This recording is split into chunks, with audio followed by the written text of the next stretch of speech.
The Flynn's Keychain is back with another classic arcade port. This time it's Burgertime for your NES, and according to the box art, it's raining hamburgers, and you are as big as a hot dog. And let's see, oh, and look at that pickle slice. That is gigantic. It's the size of a fried egg. That's a massive.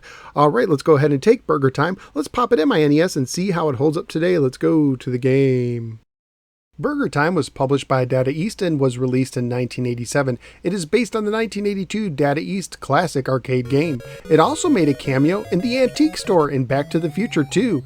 The manual opens with the following. As Chef Peter Pepper, you must fend off the food foes while making perfect burgers. Use pinches of pepper to stun Mr. Hot Dog, Mr. Egg, and Mr. Pickle, or lure them onto or under burger buns, lettuce, cheese, or tomatoes to escape their clutches. Making perfect burgers gets progressively tougher through 6 screens of Burgertime. Burgertime is an arcade maze game for 1 or 2 players alternating and has 1 standard mode of difficulty. The controls are fairly simple. You use the D-pad to move and A or B to throw some pepper from your limited supply to temporarily stun your enemies. Your goal of each screen is to make burgers by walking on ingredients, making them fall to the floor. Somehow I don't think OSHA would approve of that. At the same time, you need to avoid enemies who tend to take every ladder they come across. Unless they're really close to you, then they might just follow you instead. You can stun them with pepper to harmlessly pass through them, or crush them from above with falling ingredients, or drop them if they're standing on an ingredient that you make fall. To get an extra pepper, you can grab some fries, ice cream cones, or coffee. Yes, I'll take my coffee with 2 creams, 3 sugars, and 1 pepper, please.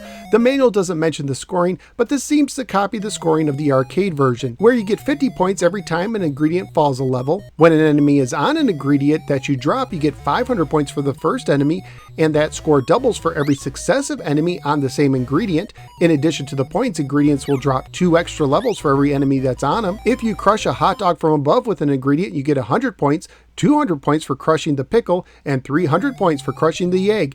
In addition to getting an extra pepper, you get 500 points for the cone, 1,000 points for the coffee, and 1,500 points for the fries.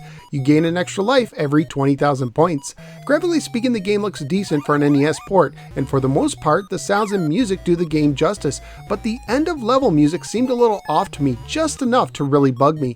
Family friendly wise, the game would most likely get an E for everyone rating if it was released today.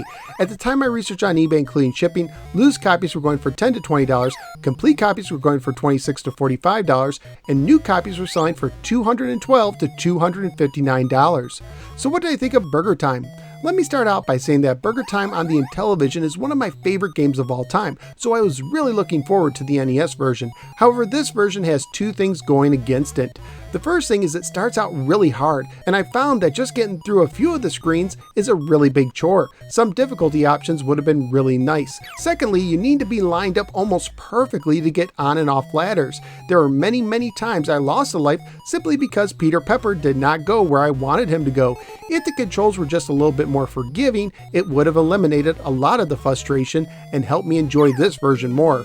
So in the end, while I did have some fun with the NES version, I still prefer the older Intellivision version.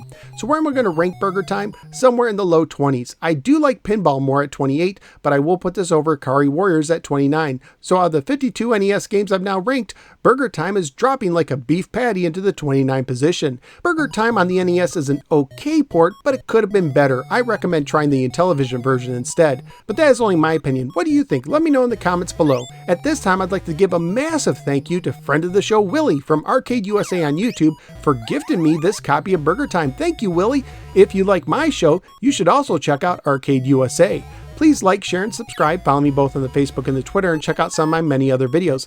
And sign up at patreon.com/NoSwearGamer, just like Jim from Jim's Retro Zone on YouTube did, to support the show and gain access to exclusive perks. Thank you for giving me a little part of your day, and I look forward to seeing you next time on the next episode of the No Swear Gamer. Take care and remember to wash your shoes before walking on burger ingredients.